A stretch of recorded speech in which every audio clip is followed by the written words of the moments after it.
Bu il 57-ci Avroviziya mahnı müsabiqəsini ev sahibliyi edən Azərbaycanda 2013-cü il üçün İsveçdə reallaşacaq yarışmanın seçim turuna start verilib. Artıq bununla bağlı İctimai Televiziya və Radio Yayımları şirkətində yaşı 16-dan yuxarı olan gənclərin sənət qəbuluna oktyabrın 15-dən başlanılıb və 25-nədək davam edib. Come to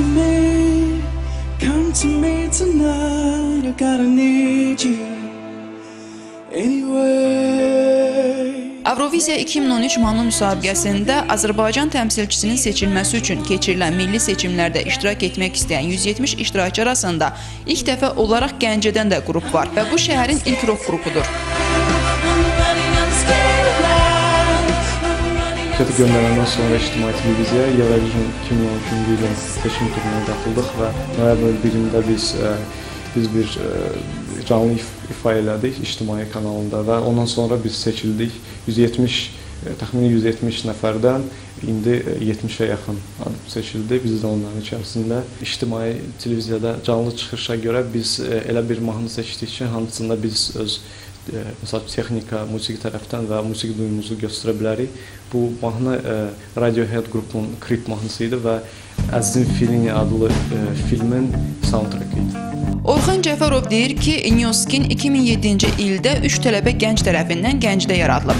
Məqsəd burada rock musiqisinə gənclərin marağını artırmaqla yanaşı, həm də onu yaymaqdır. Lakin hazırda respublikada rockun səviyyəsinin o qədər də ürəkaçan olmadığına toxunan gənc musiqiçi deyir ki, ilk vaxtlar onlarda da maliyyə baxımından çətinliklər yaransa da, bu vəziyyət hələ də davam etməkdədir. Sovet vaxtında rock qruplar daha çox idi indi. Çünki indi rock qruplar kommersiya olmadığına görə o qədər də çox deyil. İndi ümumi götürsək 30 qrupa maksimum çatar Bakıda. Azərbaycanda rock qrupaların əsas problemi maliyyə tərəfdir. Çünki axır əvvəl maliyyədə çətinlik gəlir. Yəni hər qrup onu yaşayır. Bizdə daha çox bizi ziyana getmişik, nəinki nəsə bir qazanmışıq. Lakin bütün bu problemlərə baxmayaraq, qrup üzvlərinin roka olan marağı onları bir çox yarışmalarda qalib edib. Bizim Obay adlı klipimiz Bakı Film Festivalında 2012-ci ildə ikinci yerə görüldü. Bütün mahnılar hamısı özümüzün bəstəmizdir. Sıfırdan tutmuş, bütün mahnının sözlərindən tutmuş, onun bütün partiyaları hamısını özümüz yazırıq. Həm özümüz şəxsi elə ev studiyasında yazırıq. 2007-ci ildən biz 2 dənə albom yazmışıq. Bir albomun adı Cardboard Wings 2010-cu ildə, bir də 2011-ci ildə Spark Reflections. Orxan Cəfərov deyir ki, hazırda maddi çətinlik səbəbindən ev şəraitində olan studiyada yarışmaya qatılmaq üçün bütün Nyoskin üzvləri fəaliyyətlərini davam etdirir.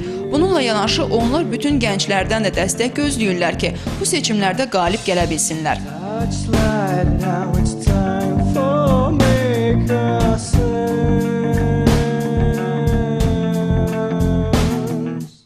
Xatırladaq ki, bu il Azərbaycanın paytaxtında keçirilən Avroviziya yarışmasında 372 xalq toplayaraq İsveç təmsilçisi qalib olub. Elə bu səbəbdən də növbəti Avroviziya yarışması İsveçdə reallaşacaq.